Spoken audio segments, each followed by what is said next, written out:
To mathematics doctor Sunil Gupta online maths class.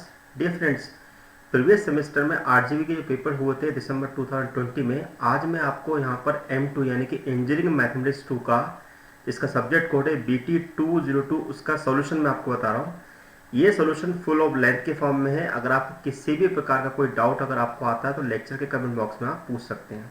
तो आइए पहले समझ लेते हैं कि आरजीबी ने दिसंबर 2020 में कौन सा क्वेश्चन आपसे पूछा गया था, उसका पेपर हमारे पास क्या है।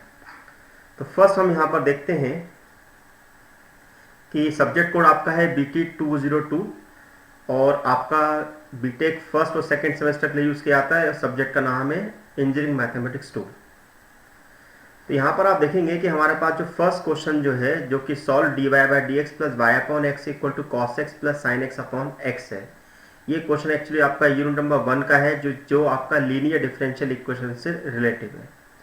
सेकेंड क्वेश्चन को देखते हैं, d2y/dx square minus 6dy/dx plus 9y equal to x square plus 2e⁻²x से। ये क्वेश्चन जो है आपका, ये भी यूनिट नंबर 1 का है, जो कि आपका linear differential equation higher order with constant coefficient से रिलेटिव है।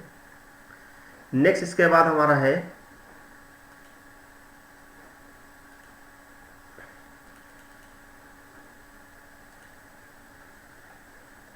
this is the second question. Find a part of the CF of the differential equation x d2y/dx square minus 2x minus 1 dy/dx plus x minus y equal to 0। ये question जो आपका है, this is a unit number, ये भी आपका unit number 1 का है, जिसमें आपसे क्वेश्चन ये पूछा गया है कि दिस इज कि पार्ट ऑफ CF हमारे पास किस प्रकार से निकाला जाता है।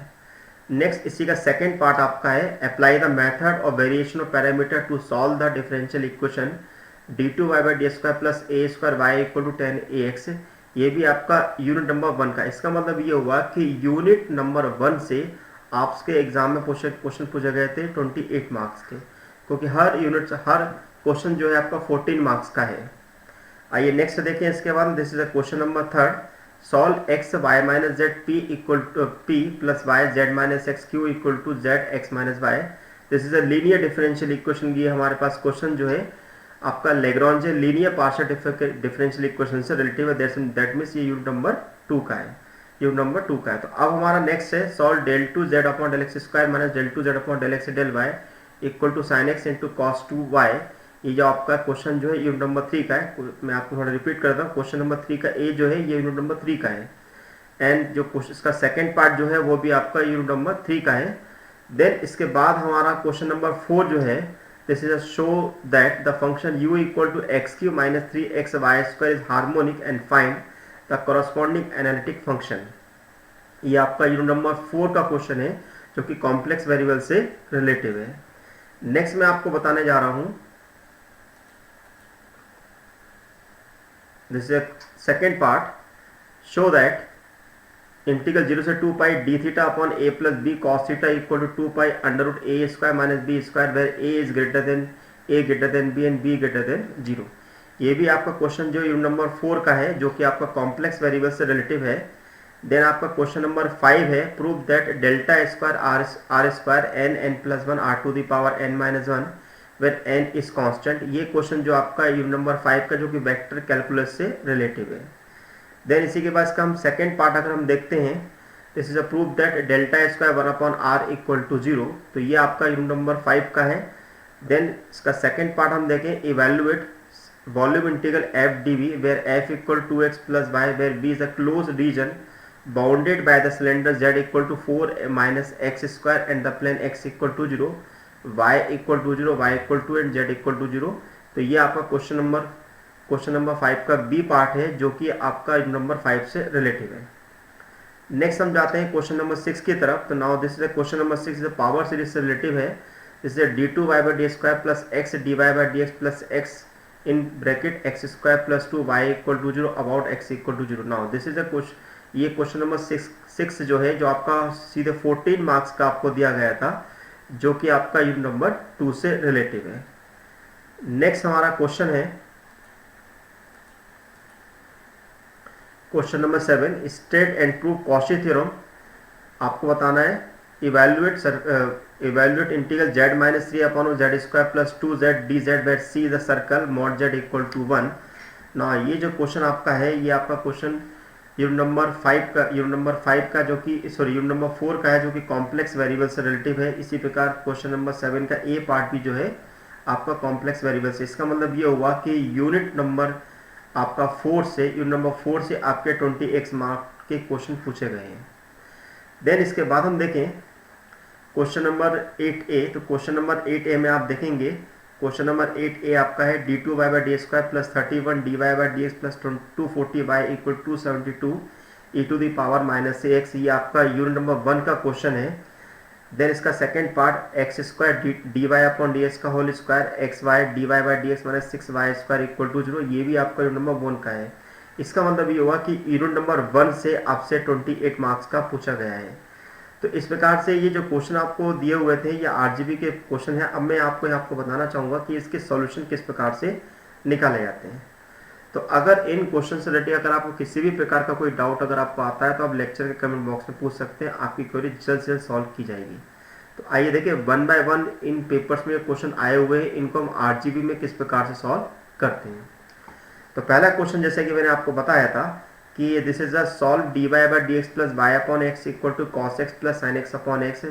ये क्वेश्चन जो आपका लीनियर डिफरेंशियल इक्वेशन का टॉपिक है। तो यहाँ पर हमें इस d y by d x plus y upon x equal to cos x plus sine x upon x को कंपेयर करना होता है। This is a d y by d x plus p y equal to q से। तो अगर हम compare करते हैं तो आप साफ साफ देख सकते हैं कि आपके पास जो p की जो वैल्यू है 1 अपॉन एक्स आएगी, q की value cos x plus sine x upon x आएगी। तो अब हमें यहाँ पर इसका इंटीग्रेटिंग फैक्टर निकालना होता है। तो इंटीग्रेटिंग फैक्टर हमारे पास होता है e to the power integral p dx। p आपके पास है 1 अपॉन एक्स को अगर हम इंटीग्रेट करेंगे तो log x मिलेगा और e to the power log x को हम लिखते हैं x। अब इसका सॉल्यूशन किस प्रकार से लिखा जाता है? सॉल्यूशन लिखने का तरीका होता है the solution of the linear differential equation y into integrating factor equal to c plus integrating factor into q into i f.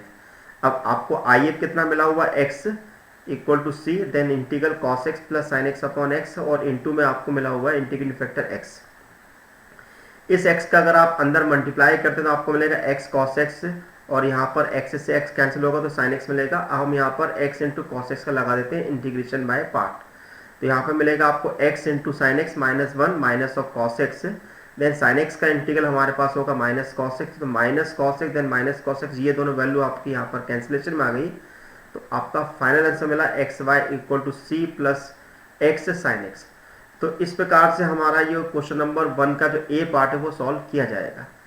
अब इसका जो सेकंड पार्ट है ये भी आपका यूनिट नंबर 1 से रिलेटिव क्वेश्चन है जो कि है d two y by d square minus 6 d y by d x plus 9y equal to x square plus 2 e to the power 2x। इस क्वेश्चन की खास बात ये है कि यहाँ पर आपके दो रूल अप्लाई किए जाएंगे, x to the power m का और एक्सपोनेंशियल का। तो जब भी अगर हमारे पास इस टाइप के क्वेश्चन अगर हमारे सामने आते हैं तो सबसे पहले हमारा काम ये होता है कि इस टाइप के क्वेश्चन को हम डी ऑपरेटर से कन्वर्ट करते हैं, क्योंकि ये जो क्वेश्चन है हमारा जैसे linear differential equation higher order with constant coefficient से रिलेटेड है। तो हमने यहाँ पर सबसे पहले एज्यूम किया d equal to d upon d x. तो ऐसी कंडीशन में हमारे पास देख रहे हैं कि इन सबसे हमारे पास y कॉमन निकलना है। तो आपकी इक्वेशन बन जाएगी d square minus 6d plus 9y equal to x square plus 2 e to the power 2x। अब हम इसका निकालेंगे ऑक्सिलरी इक्वेशन। तो ऑक्सिलरी इक्वेशन निकालने के लिए हम क्या करेंगे कि आप देखेंगे कि ऑक्सिलरी इक्वेशन निकालने का जो लॉजिक होता है वो किस प्रकार से होता है। तो हम d की जगह m रख देते हैं। तो d की जगह m रखेंगे तो m square minus 6m plus 9 equal to 0 मिलेगा। m square minus 6m plus 9 का जो फॉर्मूला होता है वो होता है m माइनस 3 का होल स्क्वायर। तो आपको m इक्वल टू मिल गया 3। तो जब हमारे पास रूट अगर रिपीटेशन फॉर्म में अगर हमें मिलते हैं तो ऐसी कंडीशन में हमारा कॉम्प्लीमेंट्री फंक्शन लिखने का तरीका होता है c1 plus x c2 e to the power 3x, क्योंकि e to the power ax यानी कि आपको यहाँ पर a की वैल्यू 3 मिली हुई है। अब चूंकि क्वेश्चन में हमारे पास पी भी निकालने को कहा गया है तो पी इक्वल टू होता है 1 अपॉन एफ डी, क्योंकि पी का जो जनरल फॉर्मूला हमारे पास होता है तो पी इक्वल टू हम जनरल फॉर्मूला लिखते हैं this is 1 upon F D, this is 1 upon F D into Q. Question में आपको क्यू की जो वैल्यू दे रखी है वो आपको क्वेश्चन में दे रखी है क्यू की value x square plus 2e⁻²x। तो आपको इस वैल्यू को यहाँ पर यूज़ करना होगा। तो यहाँ पर हमने लिखा 1/fd, this is 1/fd। fd की वैल्यू हमारे पास कितनी है, d² - 6d + 9, और q की वैल्यू आपके पास है x² + 2e⁻²x। आपने दोनों टर्म यानी कि x² के लिए अलग कर दिया और e⁻²x के लिए आपने टर्म को अलग कर दिया। अब d² - 6d + 9 को हम लिख सकते हैं d - 3 का whole square into x², then 1/d - 3 का होल स्क्वायर 2 इंटू e⁻²x। देखिए, अगर हमें कभी भी अगर x⁴n का रूल अगर हमें अप्लाई करना है तो यहाँ पर हमें इस टर्म को बाइनोमियल थ्योरम से ओपन करना पड़ेगा, और बाइनोमियल थ्योरम को ओपन करने के लिए आपको हमेशा d - 3 को हमेशा 1 - d बनाना पड़ेगा। तो d - 3 को अगर हमें 1 - d बनाना है तो हम -3 को यहाँ से कॉमन निकाल लेते हैं। तो -3 को हम कॉमन निकालेंगे तो बाहर आ जाएगा 1/9। तो आपको मिलेगा 1 - d/3 की पावर -2। अब जितनी यहाँ पर x की पावर होती है उतना हम यहाँ पर एक्सपांशन, उससे एक ज़्यादा टर्म का हम एक्सपांशन कर देते हैं। और एक्सपांशन करने का तरीका हमारे पास ये होता है कि हम जो फॉर्मूला यहाँ पर लिखने वाले हैं वो फॉर्मूला हमारे पास क्या होता है कि अगर हमको 1 - d की पावर -2 मिलती है तो फॉर्मूला हम लिखते हैं दिस इज 1 + 2d + 3d²। तो आपको यहाँ पर 3 टर्म्स लिखनी है। तो यहाँ पर बस ये है कि क्वेश्चन में आपको d की जगह दिखाई दे रहा है d/3। तो अब हमने यहाँ पर इसको ओपन कर लिया। ओपन करने के बाद हमको टर्म मिलेगी 1 + 2d/3 + 3d/3 का होल स्क्वायर। यहाँ पर 3/9 मिलेगा तो 3/9 यानी कि 1/3 होगा। इस x² को हम यहाँ पर हर टर्म के अंदर मल्टीप्लाई कर देते हैं। तो x² + 2/3 dx² + 1/3 d²x² मिलेगा। देन हम देखेंगे कि अब यहाँ पर हमारे पास क्या हो रहा है कि अगर dx² हो रहा है इसका मतलब ये है कि हम x² को 2 टाइम डिफरेंशियल करेंगे तो x² का जो डिफरेंशियल होगा वो आपको 2x मिलेगा। देन इसी प्रकार अगर हम x² को d² पर ऑपरेट करेंगे तो आपका इसका मतलब हुआ कि x² को हमने 2 टाइम डिफरेंशिएट किया तो आपको मिलेगा 2। अब इसी के हम सेकेंड पार्ट को समझ लेते हैं। e⁻2x को कैसे सॉल्व करेंगे। तो जब भी अगर हमारे पास e⁻ax का अगर हमारे से रिलेटिव कोई क्वेश्चन आता है तो ऐसी कंडीशन में हम क्या करेंगे कि यहाँ पर d की जगह रख देंगे 2 और देखेंगे क्या ये 0 हो रहा है पूरा। तो आप साफ साफ देख सकते हैं कि यहाँ पर हमारे पास जो वैल्यू है f जो है वो नॉट इक्वल टू 0 की कंडीशन में आ रही है। तो आपने यहाँ पर क्या करा, d की जगह रख दिया 2, तो 2 - 3 का होल स्क्वायर, 2 - 3 का होल स्क्वायर हो गया यानी कि -1 का स्क्वायर यानी कि +1, यानी कि आपके पास मिल गया 2 इंटू e⁻2x। तो इस प्रकार से इन दोनों, अब यहाँ पर इन दोनों टर्म को हमने ऐड कर दिया तो हमारा आपका रिक्वायर्ड पीआई हो गया 1/9 in bracket x² + 4x/3 + 2/3 2e⁻2x। जब हम इसका जो फाइनल सॉल्यूशन लिखते हैं वो फाइनल सॉल्यूशन लिखने का तरीका हमारे पास क्या था, y = CF + PI। तो आपका CF हमें क्या मिला था, C1 + x C2 e⁻3x, और PI आपके पास कितना है 1/9 x² + 4x/3 + 2/3 + 2e⁻2x। तो यहाँ पर हमने इस प्रकार से इसको हमने क्वेश्चन को सॉल्व कर लिया। आइए नेक्स्ट हमारा क्वेश्चन था सेकंड ए। आपसे क्वेश्चन में पूछा हुआ है find a part of the CF of the differential equation. तो ये जो क्वेश्चन हमारा रिलेटिव है जो हमारा वन नॉन सोल्यूशन मेथड जो होता है M2 के अंदर, उस मेथड्स को यहाँ पर लिखा हुआ है। वन नॉन सोल्यूशन मेथड यानी कि जो सेकंड ऑर्डर की डिफरेंशियल इक्वेशन सॉल्व करना वहाँ पर बताया गया है। तो उसमें एक फर्स्ट मेथड होता है वन नॉन सोल्यूशन मेथड। तो वन नॉन सोल्यूशन मेथड की हेल्प से हम यहाँ पर पार्ट ऑफ CF निकालेंगे। तो पार्ट ऑफ CF निकालने के लिए हमें यहाँ पर इस डिफरेंशियल इक्वेशन को पहले कन्वर्ट करना होगा स्टैंडर्ड फॉर्म में। स्टैंडर्ड फॉर्म से मतलब ये होता है कि अगर आपको डिफरेंशियल इक्वेशन दिए तो पहले आपको इस डिफरेंशियल इक्वेशन को इस फॉर्म में लिखना पड़ेगा। This is d2y/dx² plus p dy/dx plus qy = capital R। इस फॉर्म में आपको डिफरेंशियल इक्वेशन को कन्वर्ट करना होगा। तो ओब्वियसली अगर इस फॉर्म में अगर हमें कन्वर्ट करना है तो हमें यहाँ पर x का डिवाइड करना पड़ेगा। तो x का डिवाइड करेंगे तो हम यहाँ पर x का डिवाइड करेंगे तो आपको कितना बनेगा d2y/d² - 2x - 1/x, minus sign का भी हम यहाँ पर मल्टीप्लाई करेंगे, then plus x - 1/x into y = 0। तो देखिए हम नेक्स्ट स्टेप में ये क्वेश्चन किस प्रकार से सॉल्व किया जाएगा, राइट। हमने यहाँ पर क्या करा, इस टर्म को यहाँ पर हमने डिवाइड कर दिया तो आपको मिल गया d2y/dx² plus -2 + 1/x dy/dx, then plus 1 minus 1 upon x y equal to 0। तो आपके पास ये वैल्यू हो गई कैपिटल P, ये वैल्यू हो गई कैपिटल Q और ये वैल्यू हो गई कैपिटल R। तो आपके पास P की वैल्यू मिली -2 plus 1 upon x, Q equal to 1 minus 1 upon x and R equal to आपको मिल गया 0। अब यहाँ पर आपसे बोला गया है कि आपको पार्ट ऑफ CF निकालना। तो पार्ट ऑफ CF निकालने के लिए कई मेथड्स होते हैं, तो उन मेथड में से हमारा एक 1 plus P plus Q equal to 0 भी होता है। तो हम यहाँ पर क्या करते हैं कि 1 plus P plus Q equal to 0 वाली कंडीशन को अप्लाई करके देखते हैं। तो आप क्या देखेंगे कि आपका 1 -2 से +1 और +1 कैंसिल हो गया, 1 अपॉन एक्स से -1 अपॉन एक्स भी यहाँ पर कैंसिल हो गया।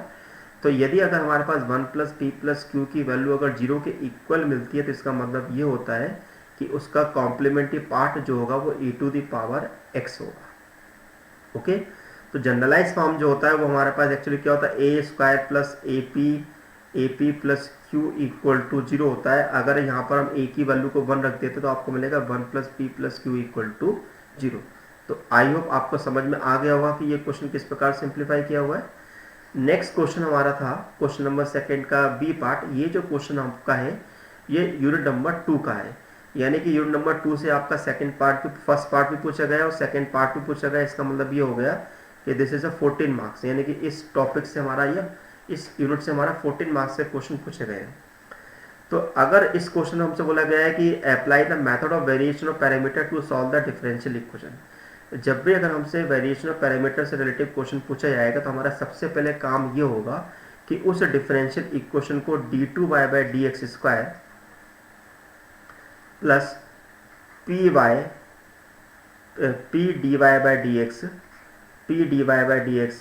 Plus qy equal to r से कंपेयर करना होगा। ओके, तो आप साफ साफ देख सकते हैं कि यहाँ पर आपके पास क्वेश्चन में p की वैल्यू 0 मिल रही है, q की वैल्यू आपको यहाँ पर a² मिल रही है और r की वैल्यू जो है आपको 10ax मिल रही है। अब आप क्या करेंगे कि जो भी आपके डिफरेंशियल इक्वेशन है उससे हमें यहाँ पर निकालना पड़ता है कॉम्प्लीमेंट्री सोल्यूशन। ठीक है, इस कॉम्प्लीमेंट्री सोल्यूशन को निकालने के लिए हम linear differential equation higher order with constant coefficient को यूज करेंगे। तो इस क्वेश्चन को अगर हमें सॉल्व करना है तो पहले इसको हम d के ऑपरेटर में कन्वर्ट कर लेंगे। तो ये आपको हो जाएगा d² plus a² equal to of 10ax। अब इसके बाद हम इसकी ऑक्सिलरी इक्वेशन निकालेंगे। तो ऑक्सिलरी इक्वेशन मिलेगी m² plus a² equal to 0, यानी कि m equal two plus minus ai। तो आपका कॉम्प्लीमेंट्री फंक्शन लिखने का तरीका होता है yc equal to c1 cos of ax plus c2 sin of ax। अब आप क्या करेंगे कि c1 के साथ जो मल्टीप्लाई में आ रहा है वो हमारा u कहलाता है और c2 के साथ जो मल्टीप्लाई में आता है वो v कहलाता है। तो यहाँ पर हमने u की वैल्यू ले ली cos ऑफ ax और v की वैल्यू हमने ले ली sin ऑफ ax। अब हम यहाँ पर u का डेरिवेटिव निकालेंगे u डैश, यानी कि माइनस a sin ax मिलेगा और v का डेरिवेटिव निकालेंगे तो a cos ax मिलेगा। अब नेक्स्ट स्टेप हमारे पास ये है कि हम w की वैल्यू निकालते हैं।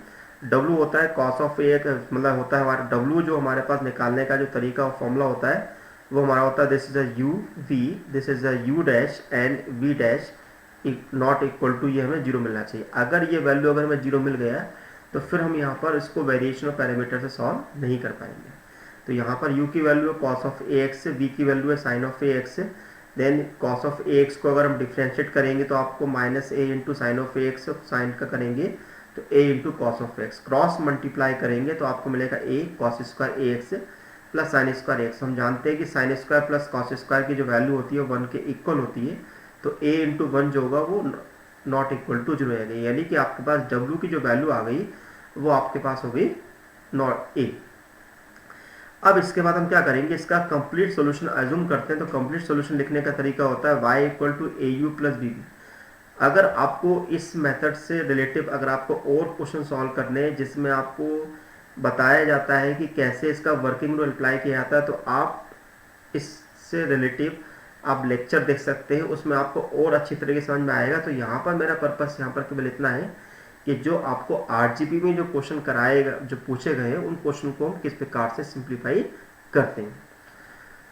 तो क्वेश्चन हमारा क्या हुआ, this is a y equal to au plus bb होता है इसका कंप्लीट सॉल्यूशन। तो u की वैल्यू आपके पास cos ऑफ ax है और v की वैल्यू आपके पास sin ऑफ ax है। तो अब आपके पास अननोन वैल्यू क्या है, this is a capital A और कैपिटल B। इस कैपिटल A और कैपिटल B को निकालने के लिए हमारे पास एक फॉर्मूले होते हैं, उन फॉर्मूले को हमें याद होना जरूरी है। तो where A and B determined by the formula. अब वो फॉर्मूले हमारे क्या है तो वो मैं आपको बता रहा हूँ। तो फॉर्मूले आप ध्यान से देखिएगा। फॉर्मूला हमारा है this is a equal to integral minus b upon r डब्ल्यू इंटू डी एक्स। अब b की वैल्यू आपके पास कितनी है sine of a x, r की वैल्यू कितनी है tan of a x. Then tan को अगर हम ओपन कर लेते हैं साइन अपॉन कॉस में, कितने ओपन कर लेते हैं साइन अपॉन कॉस में, तो ऑब्वियसली साइन अपॉन कॉस को यदि हम मल्टीप्लाई करते हैं साइन ऑफ ए एक्स के साथ तो हमारे पास बन जाएगा sine square upon of cos of x. अब obviously sine square a x upon cos of a x को हम यहाँ पर सिंप्लीफाई नहीं कर पाएंगे, तो हम क्या करते हैं ये साइन स्क्वायर ए एक्स को ओपन कर लेते हैं 1 minus cos square a x के अंदर। अब हम 1 के अपॉन में डिवाइड करते हैं कॉस का, तो आपको मिलेगा साइक ऑफ ए एक्स, और कॉस स्क्वायर के अपॉन में कॉस का डिवाइड करेंगे तो आपको मिलेगा कॉस ऑफ ए एक्स। अब आप देखेंगे कि हमारा इंटीग्रल बड़ी आसानी से सॉल्व हो सकता है। तो हमने यहाँ पर सेक का इंटीग्रल करा तो वो हमें मिलेगा log sec a x plus tan a x divided by a, और कॉस ऑफ ए एक्स का मिलेगा sine of a x upon of a plus c. अब हम यहाँ पर माइनस 1 अपॉन ए को अंदर मल्टीप्लाई कर देते हैं, तो अंदर माइनस 1 अपॉन ए को अगर मल्टीप्लाई करते हैं तो आपको मिलेगा a equal to minus 1 upon a square log of sec x plus tan x plus 1 upon a square sine of x plus c one. Okay, अब नेक्स्ट स्टेप में हम क्या करेंगे, हमें b की वैल्यू निकालनी। तो b का फॉर्मूला जो होता है वो यू आर अपॉन डब्ल्यू इंटू डी एक्स होता है। तो u तो आपके पास था कॉस ऑफ एक्स, r आपके पास है ten a x, then w आपके पास है a। तो यहाँ पर कॉस अपॉन साइन करा, तो अगेन हमने यहाँ पर साइन टेन को ओपन करेंगे, this is the sine of a x upon of cos of x. तो आप साफ साफ देख सकते हैं कि यहाँ पर कॉस ऑफ ए एक्स जो होता है आपका कैंसिल हो रहा है, तो आपको मिलेगा only sine of a x. तो साइन ऑफ ए एक्स का जो इंटीग्रल होगा वो होगा आपके पास है cos of a x with minus sine, तो हमने यहाँ पे लिख दिया minus 1 upon a square cos of a x plus c two. अब इस a और b की वैल्यू को हम इक्वेशन नंबर 2 में हम सब्स्टिट्यूट कर रहे हैं। तो जैसे कि हम जानते हैं इक्वेशन नंबर 2 हमारे पास क्या थी, y equal to a u plus b भी थी, जहाँ पर u था हमारे पास कॉस ऑफ एक्स और b था हमारे पास साइन ऑफ ए एक्स। तो minus 1 upon a square log sec a x plus tan a x plus 1 upon a square sine of x plus c one, cos of x लिखा, then again हम sine x हमने लिखा। अगर हम इन दोनों term को अगर हम सिंप्लीफाई करते हैं, आप साफ साफ देख सकते हैं कि 1 upon a square sine of x के अंदर कॉस का मल्टीप्लाई करूंगा तो मुझे मिलेगा 1 upon a square sine of x into cos of x. Similarly अगर minus 1 upon a square cos of x के अंदर साइन का मल्टीप्लाई करूंगा तो आपके पास ये वाली टर्म जो होगी कैंसिलेशन में आ जाएगी। तो आपके पास फाइनली आंसर मिलेगा y equal to c one cos of x plus c two sine of x minus cos of x upon of a square log sec of x plus tan of x. Okay, तो अब हम next देख रहे हैं question number 3 है, this is the question number 3। Question number 3 मैंने आपको बताया था कि ये क्वेश्चन नंबर 3 जो है वो आपका यूनिट नंबर 3 से पूछा गया है। यूनिट नंबर 3 जो है हमारे पास वो पार्शियल डिफरेंशियल इक्वेशन बेस्ड है, और ये जो क्वेश्चन आपका है this is a Lagrange linear partial differential equation. जब भी अगर लेग्रांजे की अगर हम बात करते हैं हमेशा एक बात का ध्यान रखना कि लेग्रांजे की जो स्टैंडर्ड फॉर्म जो होती है वो हमारे पास कुछ इस प्रकार से लिखाती है, q q into q q equal to capital r. यहाँ पर जो स्मॉल पी जो होता है वो del z upon del x को रिप्रेजेंट करता है, और स्मॉल क्यू जो होता है वो del z upon del y को रिप्रेजेंट करता है। एक बात का ध्यान रखना कि पी और क्यू की जो पावर है हमेशा 1 होना चाहिए, तभी वो Lagrange linear partial differential equation की कैटेगरी में होगा। तो आप साफ साफ देख सकते हैं कि यहाँ पर p और q की पावर 1 हमें मिल रही है, तो this is Lagrange linear partial differential equation. जो अब p के साथ जो मल्टीप्लाई है वो आपका कैपिटल P कहलाएगा, और q के साथ जो मल्टीप्लाई है वो कैपिटल Q कहलाता है, और जो इक्वल टू में टर्म होती है वो कैपिटल R कहलाती है। अब इसके हम लेग्रांजे की ऑक्सिलरी इक्वेशन लिखते हैं, this is the dx upon p dy upon q equal to dz upon r होती है। अब यहाँ पर हम p, q और r की वैल्यू को यहाँ पर हम सब्स्टिट्यूट करेंगे। तो अगर हम इन वैल्यू को अगर हम सब्स्टिट्यूट करते हैं तो हमें मिलेगा यहाँ पर this is dx upon x into y minus z equal to d y upon y z minus x equal to d z upon z x minus y. अब इससे बेनिफिट क्या मिलेगा, अब हमें करना है क्या है कि आप जब भी अगर हम लेग्रांजे की लीनियर पार्शियल डिफरेंशियल इक्वेशन को सॉल्व करते हैं तो वहाँ पर हम ये देख लेते हैं कितने आपके पास वहाँ पर इंडिपेंडेंट वेरिएबल हैं। तो आपको साफ साफ दिखाई दे रहा है कि यहाँ पर x और y ही केवल 2 इंडिपेंडेंट वेरिएबल है। अगर आपके पास 2 इंडिपेंडेंट वेरिएबल है तो यहाँ पर हमें 2 ही इंडिपेंडेंट रिलेशन निकालने होंगे, और इन रिलेशन को हम यहाँ पर नाम देते हैं u equal to c one और v equal to c two. Okay, तो यहाँ पर हमें u और v की वैल्यू को एवेल्यूट करना है। तो अभी ये जो क्वेश्चन जो आपसे रिलेटिव है वो एक्चुअली क्वेश्चन हमारा रिलेटिव है, this is a multiply method से रिलेटेड। तो मल्टीप्लाई मेथड को हमें यहाँ पर यूज़ करना पड़ेगा। अब आपके मन में आ रहा होगा कि मल्टीप्लाई मेथड कैसे यूज़ करते हैं, तो मैं लेक्चर के डिस्क्रिप्शन बॉक्स में आपको वो सीरीज डाल दूंगा कि किस प्रकार से हम यहाँ पर लेग्रांजे के क्वेश्चन को सॉल्व करते हैं। तो उस लेक्चर को अगर आप देख लेंगे तो आपको बेहतर तरीके से समझ आया कि कैसे हम लेग्रांजे यूज़ करते हैं। ओके, तो यहाँ पर हमने मल्टीप्लायर यूज़ किया हुए हैं 1 1 1। तो अगर हम मल्टीप्लाई 1 1 1 अगर रिस्पेक्टिवली यूज़ कर रहे हैं, इसका मतलब है कि पहले वाले के अंदर हम 1 का मल्टीप्लाई कर रहे हैं ऊपर नीचे, सेकंड के अंदर भी 1 का मल्टीप्लाई कर रहे हैं ऊपर नीचे, और थर्ड में भी 1 का मल्टीप्लाई कर रहे हैं ऊपर नीचे। तो आपके पास क्या हो रहा है कि 1 dx plus 1 dy plus 1 dz upon में x y minus z plus y z minus x plus z x minus y मिल रहा है। जैसे हम इस ब्रैकेट को अगर हम एक्सपांड करते हैं तो जैसे में तो हमारे पास क्या हो रहा है, सारी वैल्यू जो है कैंसिलेशन फॉर्म में आ रही है। इसका मतलब ये हुआ कि आपके डिनोमिनेटर में वैल्यू को जीरो मिल गई। एक बात का ध्यान रखिएगा, जब भी अगर डिनोमिनेटर में वैल्यू अगर जीरो मिलती है, जैसे कि मान लो अगर हमारे पास a upon b equal to c upon zero है, तो ऐसी कंडीशन हम लिख देते हैं this is c equal to zero. अब ये जो आपको नया रिलेशन जो मिल रहा है वो एक्चुअली क्या है, वो इन तीनों रिलेशन के इक्वल है वो, यानी कि अगर इसमें से किसी भी रिलेशन के इक्वल में अगर हम ये इस वैल्यू को लेते हैं तो ऐसी कंडीशन में क्या होगा कि dx plus dy plus dz की वैल्यू आपको जीरो मिल जाएगी। अब हम यहाँ पर इसको इंटीग्रेट कर देते हैं, तो dx का इंटीग्रल होगा x से, dy का होगा y और dz का होगा z इक्वल टू c1। तो ये आपको फर्स्ट इंडिपेंडेंट रिलेशन मिल गया जिसका नाम था हमारे पास u equal to c1। Next हम इसका सेकेंड सॉल्यूशन चाहते हैं, यानी कि सेकंड इसका इंडिपेंडेंट रिलेशन निकालना चाहते हैं v इक्वल टू c2। तो हम क्या करेंगे, यहाँ पर मल्टीप्लाई यूज करेंगे 1 अपॉन x 1 अपॉन y और 1 अपॉन z रिस्पेक्टिवली। इससे फ़ायदा क्या मिलेगा, जैसे ही मैं 1 अपॉन एक्स का डिनोमीटर में मल्टीप्लाई करूँगा तो आपका x हट जाएगा, सेकंड से y हट जाएगा और थर्ड से z हट जाएगा।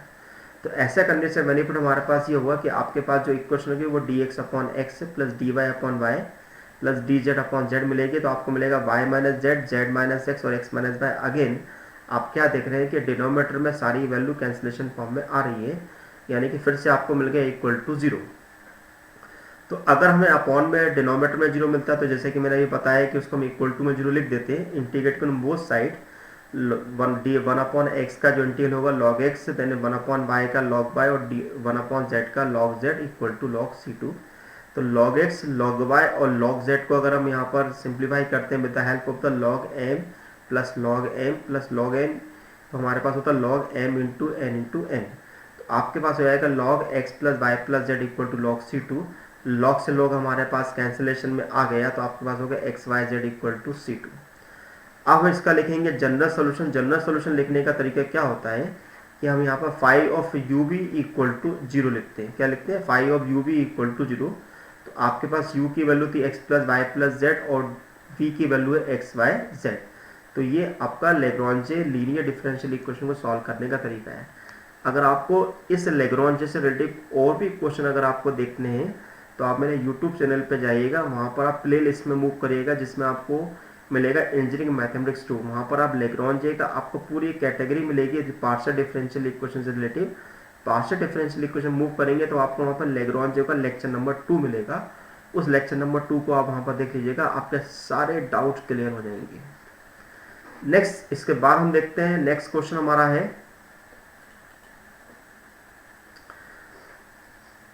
This is b, solve del 2 z upon del x square minus del 2 z upon del x del y equal to sin x into cos 2y। अब ये जो क्वेश्चन हमारे पास है दिस इज यूनिट नंबर 3 का question है, जो कि हमारे पास homogeneous linear partial differential equation पे बेस्ड है। यहाँ पर ये क्वेश्चन जो है आपका शॉर्टकट मेथड से हम सिंप्लीफाई करेंगे। तो अगर आपको इस टॉपिक से रिलेटेड क्वेश्चन देखने हैं तो आप सेम उसी प्रोसीजर को फॉलो करिएगा, तो आपको वहाँ पर सारी पूरी सीरीज आपको वहाँ पर मिल जाएगी। तो this is del 2 z upon del x square minus del 2 z upon del x del y equal to sin x into cos 2y। अब del अपॉन del x को लिखते हैं हम d और del अपॉन del y को लिखते हैं हम d डैश। तो आपकी इक्वेशन हो गई this is d square minus d dash z equal to sin x into cos 2y। अब हम यहाँ पर निकालेंगे इसकी ऑक्सिलरी इक्वेशन। ऑक्सिलरी इक्वेशन निकालने का तरीका ये होता है कि हम d की जगह ले लेते हैं m और d डैश की जगह ले लेते हैं 1। ओके, तो यहाँ पर हमारे पास हो गया m square minus m equal to zero, यानी कि m into m minus one equal to zero, यानी कि एम इक्वल टू मिलेगा 0 और 1। अब हम इसका निकालेंगे कॉम्प्लीमेंट्री फंक्शन। तो कॉम्प्लीमेंट्री फंक्शन निकालने का तरीका क्या होता है कि अगर हमारे पास m की वैल्यू अगर a और b मिलती है तो कॉम्प्लीमेंट्री फंक्शन लिखने का तरीका होता है this is a phi one y plus a x, then second हम लिखते हैं this is a phi two y plus b x, है ना। तो अब आपके पास a कितना है 0 है और b कितना आपके पास है 1 है, तो आपने यहाँ पर लिख दिया फाई वन वाई प्लस 0 यानी कि फाई वन वाई मिलेगा, और दूसरा b इक्वल टू 1 है तो phi two y plus x आपको यहाँ पर मिल जाएगा। नेक्स्ट इसके बाद हमें निकालना है इसका पी आई, तो 1/d square minus d d dash sign x into cos 2y हो गया। तो यहाँ पर हम 2 का मल्टीप्लाई और 2 का डिवाइड करते हैं तो हमारे पास टर्म जो होगी, जो फॉर्मूला लगेगा हमारे पास में 2 साइन ए कॉस बी का लगेगा। ध्यान दीजिएगा, अगर हमारे पास 2 साइन ए कॉस बी का अगर हमें फॉर्मूला अगर हमें अप्लाई करना है तो आप बता सकते हैं 2 साइन ए कॉस बी का फॉर्मूला। तो हमारा फॉर्मूला जो होता है this is the sine a plus b then plus sine a minus b हम यहाँ पर यूज़ करते हैं। इस फॉर्मूले को हमने यहाँ पर यूज़ किया हुआ है। तो ऑब्वियसली ए की वैल्यू आपके पास x है और b की वैल्यू आपके पास 2 है, तो आपके पास वैल्यू हो जाएगी this is the sign x plus 2y plus sine x minus 2y। अब हम क्या करेंगे, इस टर्म को हम दोनों को अलग अलग करके लिख देंगे। This is 1/2d square into d dash sine of x plus 2y then plus 1/2d square minus d d dash sine of x minus 2y। अब हम क्या करेंगे, इस d की जगह पुट कर देंगे x का कोफिशिएंट और d डैश की जगह पुट कर देंगे y का कोफिशिएंट। अब हम देखेंगे कि इसका ऑर्डर कितना है, इसका ऑर्डर कितना हमें दिखाई दे रहा है 2, तो यहाँ पर हम 2 टाइम इंटीग्रल का साइन लगाएंगे साइन, और इस x प्लस 2y को यहाँ पर लिख देंगे हम b1, और यहाँ पर db1 की पावर 2 होगी। मान लो अगर हमारे पास इस डिफरेंशियल इक्वेशन का ऑर्डर अगर हमारे पास थर्ड होता तो यहाँ पर 3 टाइम हम इंटीग्रल करते हैं साइन b1 देन db1 की पावर 3 होती। अब साइन b1 को अगर मैं 2 टाइम इंटीग्रेट करूँ तो एक बार करूँगा तो कितना है माइनस कॉस b1, दूसरी बार करूँगा तो कितना मिलेगा मुझे साइन b1, यानी कि हमारे पास आएगा साइन b1 का 2 टाइम इंटीग्रेट करने में मिलेगा minus sine b1। Similarly second term में भी हम देखेंगे कि x का कोफिशिएंट हमारे पास है 1 और y का जो कोफिशिएंट है वो -2 है, तो हमने d की जगह रखा 1 और d डैश की जगह रखा -2, तो ये वैल्यू आपकी हो गई 3। साइन v2 को अगर मैं यहाँ पर इंटीग्रेट करूँगा 2 टाइम तो आपको मिलेगा minus sign v2 then 1/2 into 3 यानी कि 1/6। तो ओवरऑल आपके पास जो वैल्यू होगी वो होगी 1/2 sign v1 minus 1/6 sign v2। अब शॉर्टकट मेथड कैसे अप्लाई करते हैं तो इससे रिलेटेड अगर आपको लेक्चर देखना है तो वही सेम आप उसी सीरीज में जाइएगा, तो वहाँ पर आप देखेंगे होमोजीनियस लीनियर पार्शियल डिफरेंशियल से इक्वेशन से रिलेटेड हमारे आपको टॉपिक मिल जाएंगे। तो वहाँ पर आपको पूरी उस सीरीज को वहाँ पर देखना होगा, क्योंकि इसमें कुछ मिला के इस टॉपिक को समझने के लिए हमें तकरीबन हमें चार लेक्चर हमें देखने पड़ते हैं, तब जाके हमको ये चीज़ समझ में आती है। तो अब यहाँ पर हमारे पास पी आई कितना हो गया, यानी कि पर्टिकुलर इंटीग्रल हो गया 1/2 साइन एक्स प्लस 2y, क्योंकि v1 की वैल्यू थी आपके पास x प्लस 2y, आपने यहाँ पर इस वैल्यू को सब्स्टिट्यूट कर दिया minus 1/6 sine x minus 2y, यानी कि आपने इसका वैल्यू रख दिया।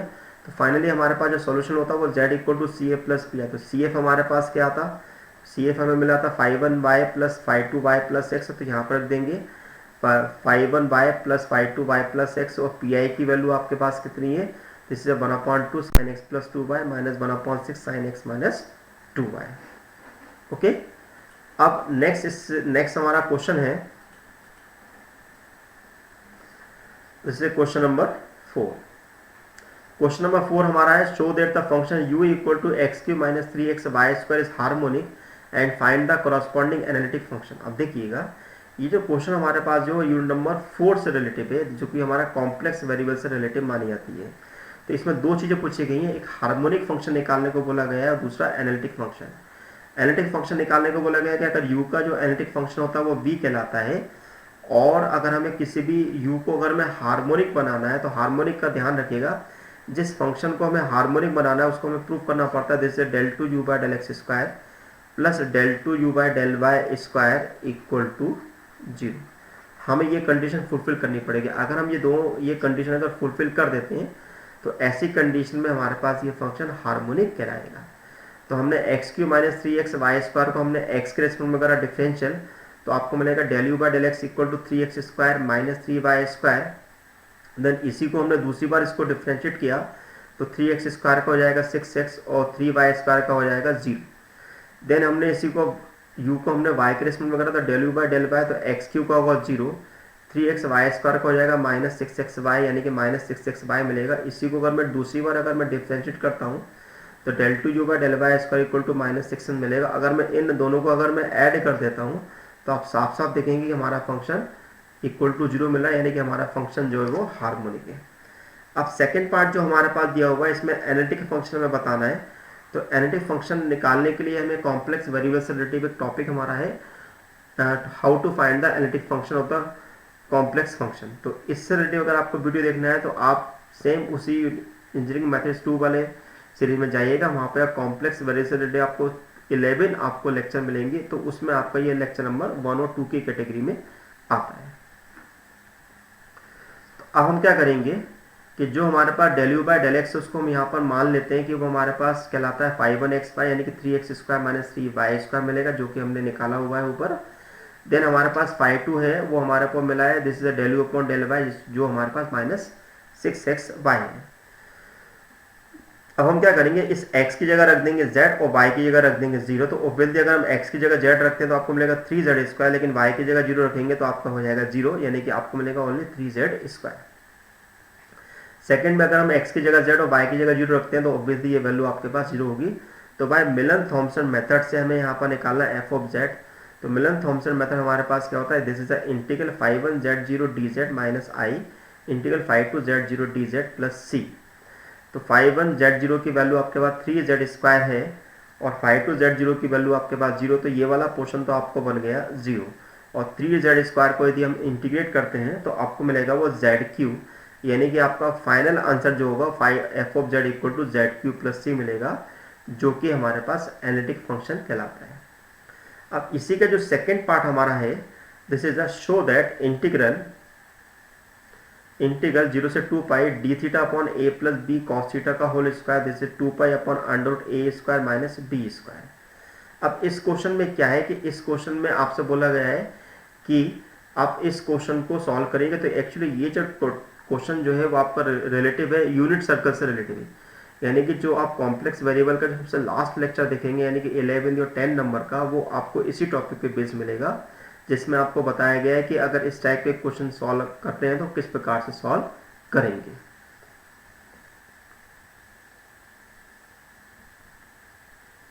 ओके, तो अब हम क्या करेंगे, इस वैल्यू को हमने लिख दिया आई। सबसे पहले जो भी आपको इंटीग्रल दिया हुआ हमने उसको आई लिखा, यानी कि आई इक्वल टू इंटीग्रल 0 से 2 pi d theta upon a plus b cos theta का होल स्क्वायर। अब हमें इस टर्म को हमें यहाँ पर इंटीग्रेट करना है, तो उसको हम कैसे इंटीग्रेट करते हैं, तो 1 बाय 1 हम समझते हैं कि वो इंटीग्रल किस प्रकार से किया जा सकता है। तो सबसे पहले आपको करना क्या होता है कि इसमें आप z equal to e to the power i theta ले लेते हैं। तो z equal to e to the power i theta लेंगे तो dz इक्वल टू मिलेगा i e to the power i theta, और e to the power i theta वापस हमारे पास बन जाएगा z, तो आपके पास d थीटा इक्वल टू बन जाएगा dz upon of i z. This is a standard digit है ना। अब cos थीटा जो होता है वो आपका e to the power i theta plus e to the power minus i theta upon 2 होता है, यानी कि e to the power i theta को अगर हम इसको सिंप्लीफाई करना चाहें तो ये हमारे पास क्या होगा, this is the z and this is 1 upon z है ना, और ये टोटल हमारे पास डिवाइड में कितना है 1/2, तो यानी कि हमारे पास ये वैल्यू मिलेगी दिस इज 1/2। अगर मैं यहाँ पर से क्रॉस मल्टीप्लाई कर दूँ तो ये आपको मिलेगा z square plus 1 upon of z। तो इसलिए मैंने यहाँ पर लिखा हुआ z square plus 1 upon of 2z।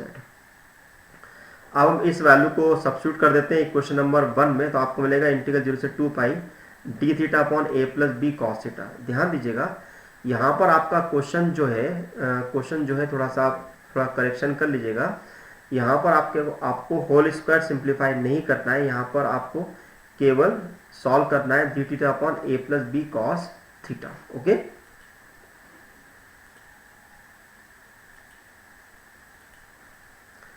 Right. तो अब हमने यहाँ पर वैल्यू पुट करी, तो डी थीटा की वैल्यू आपके पास कितनी है, D z upon Z I, और कॉस थीटा की वैल्यू आपके पास कितनी है, Z square plus 1 upon 2z। तो हमने यहाँ पर इसको क्रॉस मल्टीप्लाई सॉल्व करेंगे तो z से z कैंसिल हो जाएगा और आपका i और 2 अपना बाहर निकल जाएंगे, 2 upon i integral c d z upon b z square plus 2az plus b होगा। अब आप यहाँ पर देख रहे हैं कि यहाँ पर c जो होता है वो आपका सी जो होता है वो सर्कल कहलाता है, जो यूनिट सर्कल होता है। अब ये जो सॉल्व करने का तरीका जो होता है, एक्चुअली कॉम्प्लेक्स वेरिएबल्स का एक टॉपिक होता है कॉशी रेसिड्यू थ्योरम। तो कॉशी रेसिड्यू थ्योरम्स की हेल्प से हम इसको क्वेश्चन को सॉल्व करते हैं। इसलिए ये कन्वर्जन जो होता है वो लाइन ये कन्वर्ट हो जाता है कर्व सी के अंदर, जिसका जो कि यूनिट सर्कल से रिलेटिव होता है, यानी कि उसका जो रेडियस होता है वो यूनिट सर्कल का मतलब है रेडियस 1। तो b z square plus 2az plus b के अंदर हम क्या करेंगे, इस बी को बाहर निकाल लेंगे तो आपके पास आएगा d z upon z square plus 2a upon b into z plus 1। और इस पूरी वैल्यू को हम यहाँ पर कंसिडर कर लेते हैं 1 अपॉन को एफ ऑफ जेड। अब एफ ऑफ जेड को अगर हम यहाँ पर कंपेयर कर लेते हैं तो उसके बाद क्या करना पड़ता है कि हमें इस पूरी वैल्यू को हमें जीरो के इक्वल लेना है और हमें निकालना पड़ता है इनके जीरोस मतलब क्या होते हैं, इनके रूट्स निकालने होते हैं। तो हमने z square plus 2a upon b z plus 1 को हमने जीरो के इक्वल लिया। और अगर हम इस टर्म को अगर हम सिंप्लीफाई कर रहे हैं with the help of the, इस फॉर्मूला हमारे पास क्या होता है, दिस इज आपने एक फॉर्मूला पढ़ा होगा x equal to minus b plus minus under root b square minus 4ac divided by 2a, है ना। इस फॉर्मूले को आपने पढ़ा हुआ है। तो यहाँ पर देखेंगे z का कोफिशिएंट 1 है, तो और b हमारे पास इस समय दिखाई दे रहा है 2a अपॉन बी। तो यहाँ पर हमने लिख दिया minus 2a upon b plus minus इसका हमने स्क्वायर किया तो 4a square upon b square minus 4ac 4a। तो c आपके पास है 1, तो आपके 4 इंटू a इंटू सी यानी कि माइनस 4 मिलेगा। इस टर्म को अगर हम यहाँ पर देखेंगे 4a स्क्वायर को हम यहाँ पर b स्क्वायर को मल्टीप्लाई करेंगे और 4 बाहर निकाल लेंगे तो आपका 2 से बाहर ये वाला 2 हमारा कैंसिल हो जाएगा। तो आपको मिलेगा minus a plus minus under a square minus b square upon b. अब देखिए इसमें हमारे पास दो रूट्स हमारे पास आ रहे हैं, एक साइन हम प्लस लेते हैं तो प्लस साइन को यहाँ पर हम अल्फा से रिप्रेजेंट कर देते हैं और माइनस साइन को हम यहाँ पर बीटा से रिप्रेजेंट कर देते हैं। ऑब्वियसली यहाँ पर अल्फा जो है एक ही बार आ रहा है और बीटा भी एक बार आ रहा है, इसलिए इसका ऑर्डर हम यहाँ पर लिखते हैं 1। अब क्वेश्चन में आपको कंडीशन दी गई थी कि a greater than b equal to 0। तो हम यहाँ पर a और b को यहाँ पर कुछ भी ऐसी वैल्यू ले लेते हैं जिनका रूट्स निकालने में हमें आसानी होगी। तो हमने यहाँ पर a की वैल्यू को ले लिया 5 और b की वैल्यू को ले लिया 4, क्योंकि हम जानते हैं कि b जो है a जो है b से ग्रेटर होना चाहिए। अब हम इन वैल्यू को यहाँ पर मॉड z निकालना है। मॉड z क्यों निकालना है, क्योंकि आपको कंपेयर करना है कि जो हमारा यूनिट सर्कल है, यानी कि इस सर्कल के अंदर ये वैल्यू आ रही कि नहीं आ रही। जो वैल्यू सर्कल के अंदर आएगी उसका ही हम कॉची रेसिड्यू थ्योरम से वैल्यू निकालेंगे, बाकी को हम यहाँ पर छोड़ देंगे। तो यहाँ पर हमने क्या करा, एक की वैल्यू को रखा तो माइनस 5 प्लस माइनस एक a स्क्वायर यानी कि 25 माइनस 16 अपॉन 4 हो गया। तो 25 माइनस 16 हो गया, दिस इज द 9 और माइनस 5 प्लस 9 करेंगे तो आपको मिलेगा 3 मिलेगा। तो माइनस 5 प्लस 3 को हमने करा तो माइनस 2 मिलेगा। तो माइनस 2 अपॉन 4 होता है 1 अपॉन 2। ऑब्वियसली 1 अपॉन 2 की जो वैल्यू है 1 से लेस है, इसका मतलब ये हुआ कि ये आपका यूनिट सर्कल में लाई करेगा। अब सेकंड वैल्यू निकालते हैं, जैसे minus a minus under root a square minus b square upon of b. Then इस वैल्यू को हम सिंप्लीफाई करते हैं तो ये आपको मिला माइनस 8 अपॉन 4 यानी कि 2 ग्रेटर देन 1, यानी कि ये आपका यूनिट सर्कल में लाई नहीं करेगा। यानी कि कॉची रेसिड्यू थ्योरम के अकॉर्डिंग हम इसी पोल के पर वैल्यू को निकालेंगे।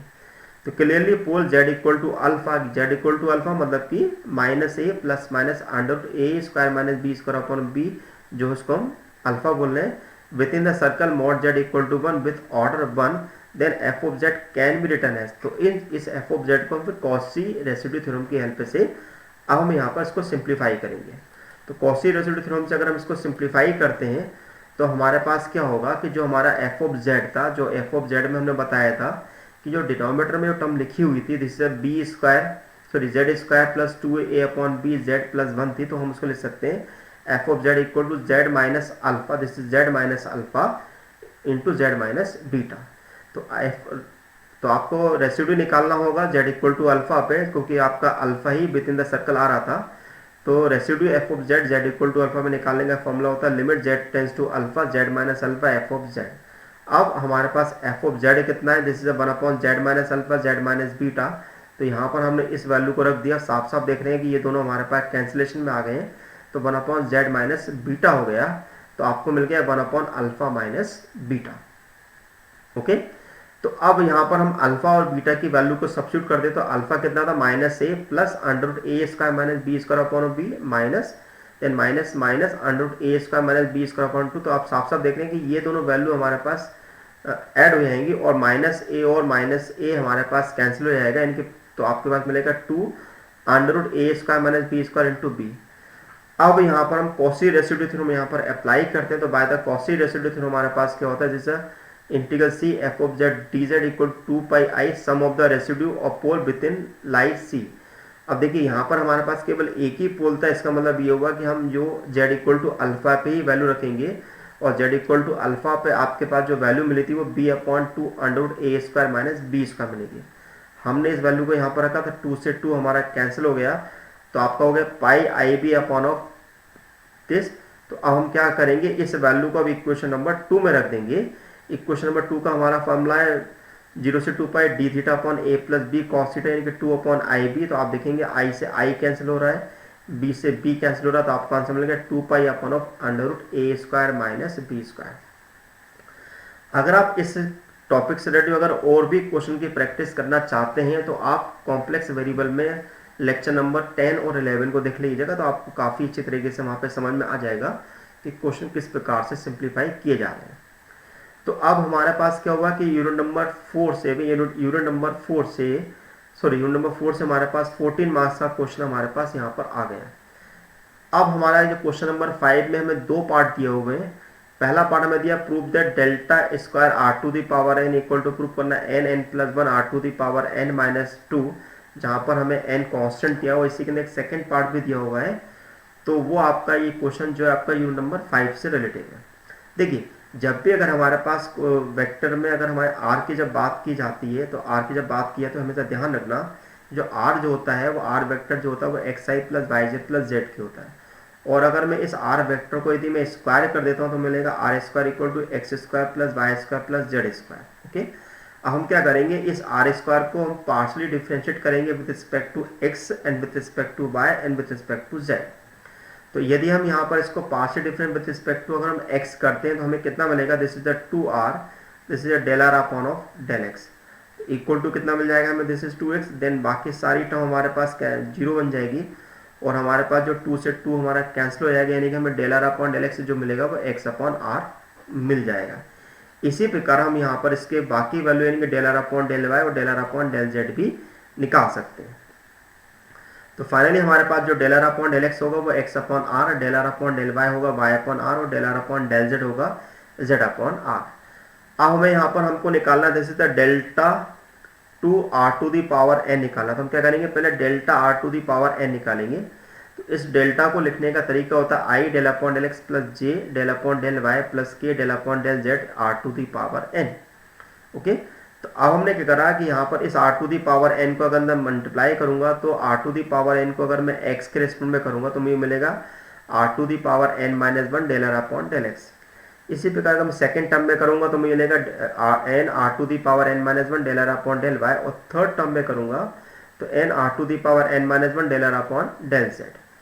अब हम क्या करेंगे, इसमें सब में से हम n r to the power n-1 को कॉमन निकालेंगे तो आपके अंदर मिलेगा del r upon del x, और del r upon del x की जो वैल्यू थी वो x अपॉन r थी, तो x upon r i y upon r j z upon r। अब इस r को हम बाहर निकाल लेंगे और हमारे पास xi plus yj plus z के जो है वो r वेक्टर बन जाएगा। तो आपका delta r to the power n जो हो गया वो n r to the power n-2 हो गया। अब देखिए अगर हमें यहाँ पर इसका अगर हमें डेल्टा 2 अगर हम यहाँ पर निकालना चाहते हो तो क्या मैं इस डेल्टा 2 को ऐसा करके लिख सकता हूँ लाइक दिस, है ना। तो इस लॉजिक को हम अप्लाई करने के लिए हमारा एक फॉर्मूला होता है, this is the divergence of phi dot a vector. तो फॉर्मूला लिखने का तरीका होता है phi divergence a vector plus a vector grad phi. अब यहाँ पर हमारे पास इस टर्म के अंदर हमारे पास जो आर वेक्टर जो है वो रिप्रेजेंट कर रहा है ए वेक्टर को, और जो n r to the power n-2 जो है वो स्केलर को रिप्रेजेंट कर रहा है यानी कि फाई को। तो हमने इस लॉजिक को यहाँ पर अप्लाई करना चाहते तो लेफ्ट हैंड साइड होगा delta square r to the power यानी कि डेल्टा टू दी पावर है, हमने ये दोनों वैल्यू को रख दिया। अब हम यहाँ पर n को बाहर निकाल देते और डेल्टा के अंदर मल्टीप्लाई कर देते हैं और फिर हम इस लॉजिक को अप्लाई कर देते हैं। तो आपको क्या मिलेगा, r to the power n-1 divergence का मतलब क्या हुआ, this is the delta vector r r to the power r vector then gradient of phi यानी कि r to the power n minus two. अब जो आर वेक्टर का अगर हम ग्रेडियंट निकालते हैं, सॉरी डाइवर्जन निकालते हैं, तो वो हमारे को 3 के इक्वल मिलता है। ये स्टैंडर्ड रिजल्ट है, ध्यान रखिएगा। यदि हमें कभी भी अगर आपसे बोला जाता है डाइवर्जन आर वेक्टर क्या है तो आपको 3 मिलेगा। अगर आपसे बोला जाता है कर्ल आर वेक्टर क्या है तो आपको मिलेगा वो 0। Okay, 0 vector. ये स्टैंडर्ड रिजल्ट है। और r to the power n minus two को हम अगेन ऊपर वाले फॉर्मूले से अगर एक्सपांड करें तो मिलेगा r vector n minus two r to the power n minus four r vector. इन r को r के साथ मल्टीप्लाई करेंगे तो r डॉट r वेक्टर होता है आर स्क्वायर, तो हमने इसको r स्क्वायर लिख दिया। तो r to the power n minus four के साथ इसको मल्टीप्लाई करेंगे तो r to the power n minus two मिलेगा। दोनों से r to the power n minus two common निकल जाएगा, तो अंदर मिलेगा 3 plus n minus two. Okay, तो आपको फाइनली मिल गया this is n plus one r to the power n minus two. अब इसी का हम सेकेंड पार्ट देखते हैं कि सेकेंड पार्ट हमसे क्वेश्चन में क्या पूछा गया है। ओके, तो सेकेंड पार्ट में हमारे पास क्या है, आपसे पूछा गया था कि prove that delta to 1/r equal to आपका होता है 0। ये हमें प्रूव करना है। तो अगेन हमने यहाँ पर r इक्वल टू लिया xi plus y j plus z k. R square equal to हमारे पास वही लॉजिक हो गया, x square plus y square plus z square del r upon del x से del r upon del y और del r upon del z निकाल लिया। अब यहाँ पर हम del r to the power minus one निकाल लें, तो हमने निकाला r to the power minus one को अंदर मल्टीप्लाई करेंगे तो minus r to the power minus two del r upon del x i, then minus यहाँ पे आपका पूरा माइनस होगा r to the power minus two del r upon del y j, then again this is complete minus के r to the power minus two del r upon del z into k. सभी से हमारा minus r to the power minus two common निकलेगा, अंदर आ जाएगा x upon r into i, y upon r into j और z upon r into k. तो minus r to the power minus, अब जी आर हमारे पास ऊपर चले जाएगा तो minus r to the power minus three और x i plus y j plus z k जो होगा वो आर वेक्टर की कैटेगरी में आ गया। अगेन इस लॉजिक को हम यहाँ पर फिर से अप्लाई कर रहे हैं। तो यहाँ पर हमने क्या किया, delta to r to the power minus one हमने लिख दिया delta r to the power minus one. तो हमने यहाँ पर इसकी जो वैल्यू निकाली वो ये निकाली है, तो हमने यहाँ पर लिख दी माइनस साइन को बाहर निकाल दिया। अगेन यहाँ पर हम अप्लाई कर रहे हैं तो r to the power this is r to the power 5 यानी कि r to the power minus three होगा and this is a delta r vector, then r vector delta r to the power minus three, ये हमारे पास minus three हो गया। इसकी value हमारे पास 3 हो गई और इसकी वैल्यू हमने निकाली तो यह हो गई r minus three r to the power minus four r vector. तो ये वैल्यू हमारे पास हो गई माइनस थ्री, तो minus three r to the power minus two this is r dot r vector, ये एक्चुअली मेरे पास 5 मिलेगा। ओके, तो आपको मिलेगा दिस इज हाँ, तो फाइनली हमारे पास क्या हो गया, this is minus r to the power n minus three हो गया। तो r to the power n minus three से मतलब ये हो कि हमारे पास n की जो वैल्यू होगी 2 के बराबर, तो इसने ये वैल्यू को लिख दिया 0। अब हम चाहें तो इस क्वेश्चन को हम ऐसा भी सिंप्लीफाई कर सकते हैं कि जो हमारे को पीछे जो रिजल्ट हमें मिला हुआ है, जो हमने रिजल्ट निकाला था वो क्या था, हमारे पास n plus one r to the power n minus two. अब अगर हम इस क्वेश्चन को अगर हम कंपेयर करते हैं, यहाँ पर हम क्या कर देते हैं कि n की जगह रख देते हैं माइनस वन, तो आपको मिलेगा this is minus one, this is minus one plus one r to the power minus one minus two, तो ये आपको मिल जाएगा 0। इसलिए हमने इसको चाहे तो फिर इस तरह भी कर सकते हैं। तो इस तरह से कर ले तो आपका ज़्यादा है बेहतर है, क्योंकि आपको क्या है कि वहाँ पर क्वेश्चन सॉल्व करने में ज़्यादा टाइम नहीं लगेगा। अब नेक्स्ट हमारा है इसका सेकेंड पार्ट हमें दिया हुआ है। सेकेंड पार्ट आपका है this is evaluate the volume integral f d v where f equal to x plus y, v is a closed region bounded by the cylinder z equal to 4 minus x square, x equal to 0, y equal to 0, y equal to 2 और z equal to 0। X तो ये जो question हमारे पास है volume integral से relative है। तो हमने अपने वीडियो लेक्चर में बताया हुआ है किस प्रकार से हम वॉल्यूम और सरफेस इंटीग्रल निकालते हैं, तो आप उस लेक्चर को आप देख लीजिएगा जिससे कि आपको और अच्छी तरीके से समझ में आ जाएगा। अब देखिए आपको क्वेश्चन में दिया हुआ है कि आपका जो फंक्शन दिया हुआ 2x प्लस वाई दिया हुआ है, z की जो वैल्यू दे रखी है वो 4 माइनस एक्स स्क्वायर दे रखी है। तो इसका मतलब ये होगा कि जो z की जो लिमिट है वो 0 से 4 माइनस एक्स स्क्वायर हो गई है ना। y की लिमिट हमें दी हुई है 0 से 2, साफ साफ दिखाई दे रहा है। और x की लिमिट अगर हमें निकालना है तो हम क्या करेंगे, इस x इक्वल टू 0 की z इक्वल टू 0 को हम यहाँ पर पुट करेंगे तो एक्स स्क्वायर इक्वल टू 4 मिलेगा, तो x इक्वल टू हो जाएगा 2। तो आपके पास x की जो लिमिट होगी वो 0 से 2 कहलाएगी। अब हम क्या करेंगे, इन सारी वैल्यू को हम इंटीग्रल के अंदर रख देंगे 0 से 2, 0 से 2 और 0 से 4 माइनस एक्स स्क्वायर। चूँकि ये लिमिट हमारे पास z के लिए है तो हमें सबसे पहले z के रिस्पेक्ट में करना पड़ेगा इंटीग्रल। तो 2x प्लस वाई को अगर हम z के लिए करते हैं तो आपको मिलेगा 2x plus y into z. Okay, तो z की जगह हमने लिमिट रख दी 4 माइनस एक्स स्क्वायर माइनस 0, तो हमारे पास हो गया 2x plus y 4 minus x square. अब 2x प्लस वाई को हम इसके साथ मल्टीप्लाई कर देते हैं तो आपको मिलेगा 2x 4 माइनस एक्स स्क्वायर और plus y 4 minus x square. Next जो लिमिट जो है हमारे पास वो y की है, तो हमने y के रिस्पेक्ट में करा था 2x minus 2x into 4 minus x square को यदि हम y के लिए करेंगे तो इंटू में 1 आ जाएगा, 1 का इंटू ले जाएगा y का अगर हम यहाँ पर इसका एंट्री करते तो वाई स्क्वायर अपॉन 2 होगा। अब हम यहाँ पर y की जगह 2 पुट कर देंगे तो यहाँ पर रखेंगे 2 तो ये जाएगा 4x और यहाँ पर रखेंगे 2 यानी कि 4 अपॉन 2 यानी कि 2। तो आपके पास टर्म हो गई this is a 4x into 4 minus x square plus 2 4 minus x square. दोनों से आपका कॉमन निकल रहा है 4x माइनस एक्स स्क्वायर, या हम यहाँ पर 4x का अंदर कर देते हैं मल्टीप्लाई, तो आपको मिलेगा 8x माइनस 2x।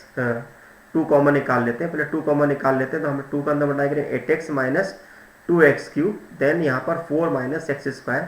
तो अब हम क्या करेंगे 4 माइनस एक्स स्क्वायर को अगर यहाँ लिखना है तो हम यहाँ पर इस 8x को हम इंटीग्रेट करते हैं विद रिस्पेक्ट टू x, तो आपको मिलेगा 4x स्क्वायर, 2x क्यूब को करते हैं तो x to the power 4 upon 2, then 4 का करते हैं तो 4x, एक्स स्क्वायर करते हैं तो x क्यूब अपॉन 3, 2 को यहाँ पर हम सब्स्टिट्यूट करते हैं यानी कि 4 into 4 minus this is 16 upon 2 यानी कि 8, 4 इंटू 2 यानी कि 8 माइनस 8 अपॉन 3, ये 8 से 8 आपका कैंसिल हो गया तो यह हो गया 16 माइनस 8 अपॉन 3, तो 16 3 सा हो गया 48, 48 में से 8 जाएगा तो 40 अपॉन 3, यानी कि आपका फाइनल आंसर मिल जाएगा 80 अपॉन 3। तो इस प्रकार से वॉल्यूम इंटीग्रल निकाला जाता है। ओके, तो वॉल्यूम इंटीग्रल हमारे पास इस क्वेश्चन का आ गया, दिस इज 80 अपॉन 3। अब हमारा नेक्स्ट क्वेश्चन है, this is question number 6, find the power series solution of the differential equation d2y by d square plus x dy by dx plus in bracket x square plus 2y equal to 0 about x equal to 0। तो अब जब भी अगर हमें power series से related कोई question अगर हमारे सामने आता है तो हम क्या करते हैं कि उस डिफरेंशियल इक्वेशन का हम स्टैंडर्ड फॉर्म में कन्वर्ट करते हैं। स्टैंडर्ड फॉर्म हमारे पास क्या होती है, this is a p0, this is a d2y by dx square plus p1x dy by dx plus p2x y equal to 0। तो अगर हम यहाँ पर कंपेयर करें तो d2y by d स्क्वायर का जो कोफिशिएंट है वो हमें 1 दिखाई दे रहा है, तो हमने यहाँ पर p0 ऑफ x की वैल्यू 1 ले ली है और उसमें हमने यहाँ पर x इक्वल टू 0 पुट करके देखा है। तो ये लॉजिक होता है actually power series of question को सॉल्व, जो भी क्वेश्चन पावर सीरीज की होती है उसमें हम यहाँ पर p0 की वैल्यू निकालते हैं और फिर वहाँ पर x इक्वल टू चेक करते हैं क्या वैल्यू 0 आ रही है कि नहीं आ रही है। अगर वैल्यू 0 नहीं आ रही होती है तो वो हम उस क्वेश्चन को पावर सीरीज मेथड से सॉल्व करते हैं, और यदि वैल्यू 0 आ रही होती है इसको हम फ्रोबिनियस मेथड से सॉल्व करते हैं। तो ऑब्वियसली हमें क्वेश्चन जो दिया हुआ है पावर सीरीज रिलेटिव दिया हुआ है, तो हमने यहाँ पर x इक्वल टू 0 चेक किया। तो जब हम x इक्वल टू 0 को सब्स्टिट्यूट करते हैं तो हम जब अगर वैल्यू अगर नॉट इक्वल टू 0 मिलती है तो इस x इक्वल टू 0 का यहाँ पर एक स्पेशल नाम होता है, उसको बोलते हैं ऑर्डिनरी सिंगुलर पॉइंट या simply called the ordinary point of the given differential equation. फिर इसका हम सॉल्यूशन अज्यूम करते हैं y equal to a0 plus a1x plus a2x square plus a3x। इस पूरी टर्म को हम यहाँ पर समेशन के फॉर्म में लिख सकते हैं, समेशन k इक्वल टू 0 से infinity a k x to the power k। अब हमारा काम ये होता है कि यहाँ पर हम d2y बाई डी स्क्वायर की वैल्यू dy बाई dx की वैल्यू को यहाँ पर हम सब्स्टिट्यूट करें। तो यहाँ पर हमने पहली बार डिफरेंशियल निकाला तो हमको मिलेगा k इक्वल टू 0 से infinity a k into k x to the power k minus 1, ये टर्म मेरे पास एज इट इज है। देन उसके बाद इसी को अगर हम सेकेंड टाइम डिफरेंशिएट करें तो मिलेगा k इक्वल टू 0 से infinity a k into k minus 1 x to the power k minus 2। अब हम क्या करेंगे y dy by d x और d2y बाई डी स्क्वायर की वैल्यू इक्वेशन नंबर 1 में रख देंगे। तो इक्वेशन नंबर 1 में फर्स्ट टर्म हमारे पास थी d2y बाई डी स्क्वायर, तो आपने यहाँ पर d2y बाई डी स्क्वायर रख दिया। सेकेंड टर्म में x into dy by d x था वो रख दिया, और थर्ड टर्म में एक्स स्क्वायर प्लस 2y था वो हमने रख दिया। अब हम यहाँ पर क्या करेंगे, इस x का अंदर मल्टीप्लाई कर देंगे, तो x का अंदर मल्टीप्लाई करेंगे तो x to the power k बन जाएगा। इस एक्स स्क्वायर का मल्टीप्लाई करेंगे तो आपके पास x to the power k plus 2 मिलेगा, और 2 को मल्टीप्लाई करेंगे तो ये मिलेगा। अब आपका काम क्या है, आप यहाँ पर करना क्या चाहते हैं? तो हमारा पर्पस ये है कि यहाँ पर हम a0 का कोफिशिएंट हमारे पास कितना है, तो यहाँ पर x की पावर कितनी है, 0 है, यहाँ पर पावर 1 है, यहाँ पर पावर 2 और पावर 3 है। तो हम क्या करेंगे, यहाँ पर x की पावर 0, x की पावर 1, x की पावर 2 और x की पावर 3 का कोफिशिएंट निकालेंगे और फिर उन सब वैल्यू को उठा के हम इक्वेशन नंबर 2 में रख देंगे। तो अगर मैं x टू दी पावर 0 का कोफिशिएंट निकालना चाहता हूँ तो इसका मतलब ये होगा कि ये x टू दी पावर 0 में तब मिल पाएगा जब यहाँ पर हम k की जगह 2 पुट करेंगे। तो यहाँ पे मैंने पुट किया 2 तो मिलेगा a2, 2 माइनस 1। सेकेंड टर्म में अगर हम x की पावर 0 निकालेंगे तो यहाँ पर हमें रखना पड़ेगा 0, तो ये टर्म आपकी हो जाएगी 0। थर्ड टर्म में अगर हम निकालना चाहते हैं x की पावर 0 तो यहाँ पर k की वैल्यू रखनी पड़ेगी -2। ध्यान रखना, पावर सीरीज में कभी भी k की वैल्यू आप नेगेटिव पुट नहीं कर सकते हैं। क्यों नहीं कर सकते हैं? क्योंकि हमारा समेशन जो है वो स्टार्ट हो रहा है 0 से। कहाँ से स्टार्ट हो रहा है? 0 से, यानी कि हमारे पास नेगेटिव वैल्यू के लिए पावर सीरीज डिफाइंड नहीं है। तो अगर हमारे पास अब चूंकि -2 रखना पड़ रहा है, तो जब -2 रखना पड़ेगा तो ऐसी कंडीशन में इस टर्म को मान लेंगे 0। तो आप देखेंगे यहाँ पर 0 लिखा हुआ है। अब यहाँ पर हमें k की वैल्यू बनानी है 0, x की पावर बनानी है 0, तो यहाँ पर हमने x की पावर 0 रख सकते हैं, हमें मिलेगा 2 इंटू a0। तो यानी कि आपके पास a2 की वैल्यू मिल गई -a0। अब नेक्स्ट में ये निकालना है x टू दी पावर 1। तो x टू दी पावर 1 तभी निकल सकता है जब हम यहाँ पर k की जगह 3 रखें। तो आपको मिलेगा 3 माइनस 1 इंटू a3। देन इधर रखना पड़ेगा, k की जगह 1 रख सकते हैं, तो a1 इंटू 1 मिलेगा, जैसे कि आप देख रहे हैं। और यहाँ पर हमें k की जगह रखना पड़ेगा -1, तो जो हम रख नहीं सकते हैं तो वो टर्म हमारे पास 0 बन जाएगी। और लास्ट टर्म में हम k की जगह रखेंगे 1, यानी 2a1 मिलेगा। इसका मतलब ये होगा कि आपको यहाँ पर a3 की जो वैल्यू मिलेगी वो आपको मिल जाएगी, this is a -3a1 divided by 3 into 2 यानी कि 6, यानी कि आपको मिलेगा this is a -1/2 of a1, है ना। तो यहाँ पर आपके पास a3 की वैल्यू हो गई -1/2 a1। नेक्स्ट हम क्या करेंगे, इस वैल्यू को हम यहाँ पर रख लेते हैं। तो हमारे पास a3 की वैल्यू आ गई आपके पास यहाँ पर -a1/2। इसी प्रकार हम क्या करेंगे, x की पावर 2 के कोफिशिएंट को इक्वेट करेंगे, तो आपके पास a4 इक्वल टू मिलना है a0/4। इसी प्रकार xq के कोफिशिएंट को इक्वेट करेंगे तो आपके पास सिंप्लीफाई करने पर आपको वैल्यू मिल रही है a5 इक्वल टू 3/40 a1।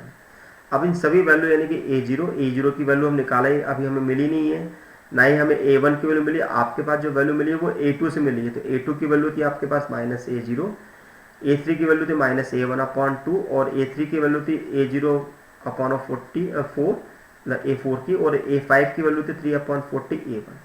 इन सभी वैल्यू को हमने रखा और यहाँ पर हम a0 के कोफिशिएंट को अलग कर देंगे और a1 के कोफिशिएंट को हम यहाँ पर अलग कर देंगे। तो इस प्रकार से ये सोल्यूशन निकाला जाता है। अगर आपको इससे रिलेटेड अगर और भी क्वेश्चन अगर आप सॉल्व करना चाहते हैं तो आप यहाँ पर क्या करेंगे, यूनिट नंबर 2 यानी कि सेकंड ऑर्डर डिफरेंशियल इक्वेशन में जो हमारा सीरीज सोल्यूशन का जो सीरीज बनी हुई है, जिसमें लगभग हमने 7 लेक्चर्स अपलोड किए हुए हैं, तो उसमें पावर सीरीज वाले क्वेश्चन को आप देखिएगा। वहाँ पर अब मैंने पावर सीरीज से रिलेटेड बहुत सारे क्वेश्चन सॉल्व कराए हुए हैं, तो आपको बहुत अच्छी तरह समझ में आ जाएगा। नेक्स्ट हमारा है question number 7A, state and prove the Cauchy theorem. Cauchy theorem को हमें यहाँ पर लिखना है, उसको प्रूव करना है।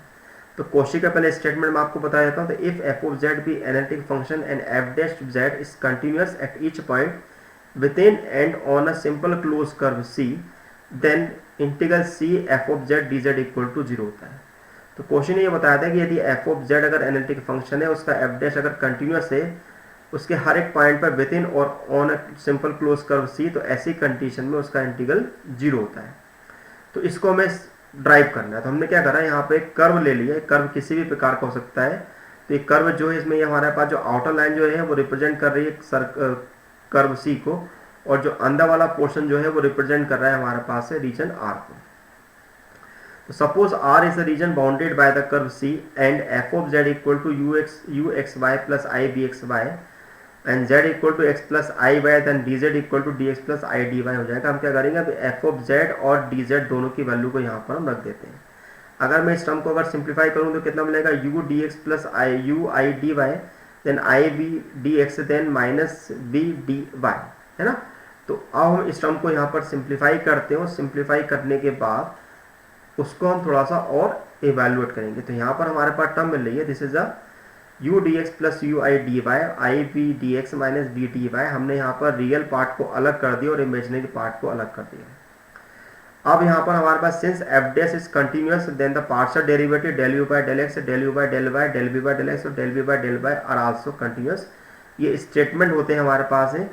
अब यहाँ पर हम अप्लाई करेंगे ग्रीन थ्योरम। तो ग्रीन थ्योरम क्या होती है, तो पहले ग्रीन थ्योरम समझ लेते हैं कि अगर कोई भी वैल्यू अगर हमारे पास integral p d x plus q d y के फॉर्म में लिखी हुई है तो उसको कन्वर्ट कर देता है वो सरफेस इंटीग्रल के फॉर्म में। तो हमारे पास होता है del q by del x minus del p by del y into d x d y हो जाता है। तो हमने इसी लॉजिक को यहाँ पर अप्लाई किया। तो यहाँ पर आपके पास बन गया this is a capital p and this is a capital q. तो आपके पास हो गया del q by del x यानी कि minus del B by del x then minus del u by del y d x d y i double integral in the region r del u by del x minus del u by del y. अब चूंकि question में आपसे बोला गया था कि हमारा question जो फंक्शन जो है वो एनालिटिक है और यदि हमारा फंक्शन अगर एनालिटिक होता है तो वहाँ पर हम कॉशी की रीमान इक्वेशन अप्लाई कर सकते हैं। तो कॉशी की रीमान इक्वेशन हमारे पास क्या है, this is del u by del x equal to del B by del y होता है और del u by del y equal to minus del B by del x होता है।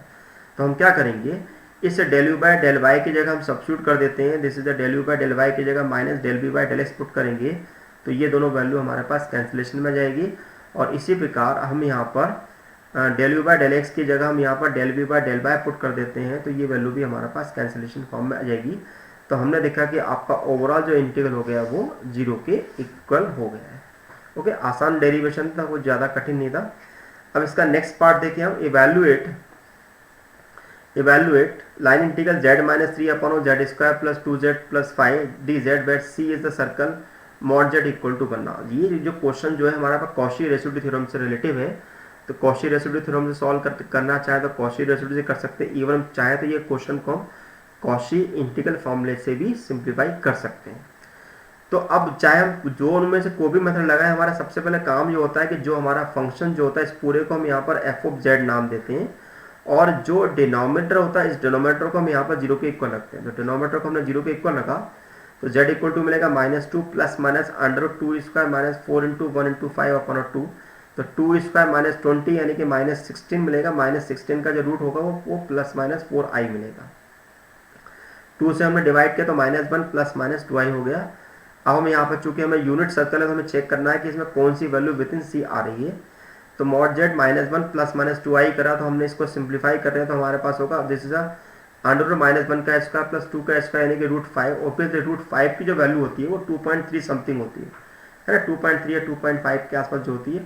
तो ऑब्वियसली ये वैल्यू हमारे पास ग्रेटर देन 1 है तो हम कॉशी रेसिड्यू थ्योरम या कॉशी इंटीग्रल फॉर्मूले से बोलेंगे कि हमारे पास एक भी ऐसा पोल नहीं है जो विद इन सी हमारे पास हो। अगर विद इन सी नहीं है इसका मतलब ये होगा कि आपका जो फाइनल आंसर जो होगा यानी कि फाइनल इंटीग्रल जो होगा वो 0 के इक्वल बन जाएगा। Clearly poles z equal to -1 plus 2i और z equal to -1 minus 2i outside the boundary of the c then by the Cauchy integral formula. तो कॉशी इंटीग्रल फॉर्मूले से हमने लिख दिया कि ये 0 के इक्वल है। Now next this is the last question of 8a। Solve d2 by dy square plus 31 dy by dx plus 240 y equal 272 e to the power -x। Okay, now ये जो क्वेश्चन हमारा है ना ये रिलेटिव हमारे पास है, this is a linear differential equation higher order with constant coefficient से। तो हमने सबसे पहले इसको d ऑपरेटर में कन्वर्ट किया, जिससे d square plus 31d plus 240 y equal to of this much. हमने इसकी ऑक्सिलरी इक्वेशन निकाली जैसे m square plus 31m plus 240 equal to 0। तो इसके फैक्टर हो गए m plus 15 m plus 16 equal to 0 यानी कि m इक्वल टू -15 -16। ओके, तो चूंकि दोनों रूट्स हमारे पास क्या रियल है और डिस्टिंक्ट है तो इसको लिखने का तरीका होता है c1 e to the power m1x यानी कि -15x plus c2 e to the power m2x यानी कि -16x। अब इसका हम सॉल्यूशन निकालेंगे pi। तो this is a 1 upon d square plus d square plus 31d plus 240 270 e to the power minus. अब यहाँ पर देखेंगे कि x का जो कोफिशिएंट वो -1 है तो हम यहाँ पर d की जगह -1 रख के देखते हैं। तो -1 का स्क्वायर प्लस 31 -1 प्लस 240 हो गया। इस पूरी टर्म को अगर हम यहाँ पर सिंप्लीफाई कर रहे हैं तो आपको मिल रहा है 210 यानी कि आपको फाइनली आंसर मिल रहा है 272 upon 210 e to the power -x। इन दोनों को हमने यहाँ पर ca प्लस pi कर दिया तो फाइनली आपका आंसर मिल गया y equal to c1 e to the power -15x plus c2 e to the power -16x n plus 272 upon 210, चाहे तो आप 2 से कैंसिल कर सकते हैं, तो 2 से कैंसिल करेंगे तो 136 अपॉन कितना मिल जाएगा 105, है ना, e to the power minus x. ना इसी का सेकेंड पार्ट हमारा है कि आपसे बोला गया है कि this is x square, this is d y by d x का whole square plus x by d y by d x minus 6y square. ना ये जो क्वेश्चन हमारे पास है this is a ordinary differential equation of first order and higher degree से relative है। तो हम क्या करते हैं कि इस क्वेश्चन में हम d y by d x को यहाँ पर ले लेते हैं p, तो आपकी जो इक्वेशन होती है वो x square p square plus x by p minus 6y square equal to 0 हो जाती है ना, तो 0 हो जाती है। अब इस क्वेश्चन को सॉल्व कैसे करते हैं, तो आप देखें इस क्वेश्चन को सॉल्व करने के लिए लॉजिक किस प्रकार से हम अप्लाई करते हैं। तो यहाँ पर हमने क्या करा कि p equal to d y by d x ले लिए, तो आपके पास इक्वेशन होंगे x square p square plus x y p minus 6y square equal to 0। अब यहाँ पर इसको फैक्टर मेथड से सिंप्लीफाई करेंगे तो हम यहाँ पर एक्स बाई पी को लिख सकते हैं 3x by p minus 2x by P.